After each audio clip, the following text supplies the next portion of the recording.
Nice things in my workshop. Over time, I seem to collect a whole load of bits and pieces.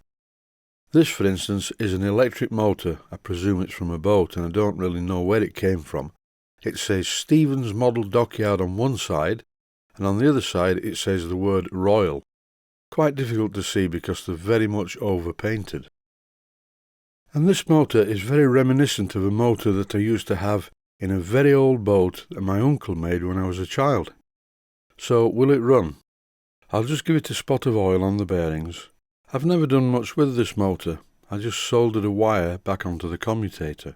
I'll connect some electricity to it and see what happens. Well, it seems to run okay, but on my soundboard it sounds a bit hollow. I'll put it on a pad to isolate it from the soundboard. That seems to run very well. Over to the next nice thing in my workshop. This is a Stuart pump, and this has a very strange story to it. A few years ago I sold a 5A steam engine to a man in West Sussex called David Hyatt. Dave was a bit of a model engineer and loved steam engines, and from the day we met we got on very well and we used to correspond frequently. Dave built a really complicated steam plant with a couple of steam engines and a large boiler with all manner of contraptions being driven from the engines. After a couple of years we stopped corresponding, and I didn't really know why, but I was very busy, so I just got on with what I normally do. And this is a strange part of the story. I was visiting a friend of mine in Portsmouth, and while I was there he asked me if I'd go with him and have a look at a lathe that was for sale. So off we both went to look at this lathe, which was in West Sussex. And when we got there, it was the home of Dave Hyatt, and Mrs. Hyatt was telling me that he died suddenly, which of course does explain how the correspondence suddenly stopped. Finding myself in his home, speaking to his widow, and buying things from his estate, felt a little odd. On screen at the moment is an electric Stuart Turner pump from the Henley-on-Thames period of the Stuart Company, and I bought this at the same time, as well as this next interesting item. This is a little pond launch, and it's quite interesting. It has a small steam boiler in the middle, and what looks like a mammoth mechanism, and even though it's crudely made, it's very old and it has a charm all of its own. This is the bow area, and I don't really know what the red and black things do.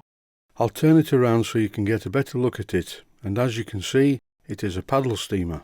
And here's the top view. You can see the boiler in the middle, and the small oscillating cylinder with the gear train to the paddles. And when I remove the safety valve and hold a compressed air pipe over the hole, it runs quite sweetly, and this is not on a lot of pressure either.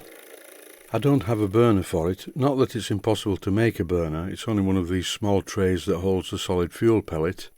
I've never really felt the need to run it, it's just a bit of an old curiosity. I bought these two steam plants a while back with the intention of making a twin prop boat. These are a pair of twin-cylinder oscillating engines, and they were made by a company called SVS. Both of them have small copper boilers, and I was going to use a balancing pipe between the two, because if one boiler stopped working, that would be quite a problem, and the boat would just go in ever-decreasing circles. Unfortunately, apart from painting the boiler casing, that's about all I've done with them. These days I'm so busy making videos about rebuilding and repairing steam engines, as well as other things that I do for a job, so I don't ever think I'm going to get round to this project. The items that I'm showing in this video are just a fraction of the things that I have loitering about all over the workshop. This is a very interesting thing to have in the workshop. This is the Model Engineer's Handbook by Tubal Cain. And this handbook contains all the information a model engineer is ever going to need about tolerances, clearances, O-rings, etc., etc., etc. In fact, this book contains all the information that people frequently ask me about. I often wonder if the chap who wrote this book and called himself Tubal Cain was actually a Freemason.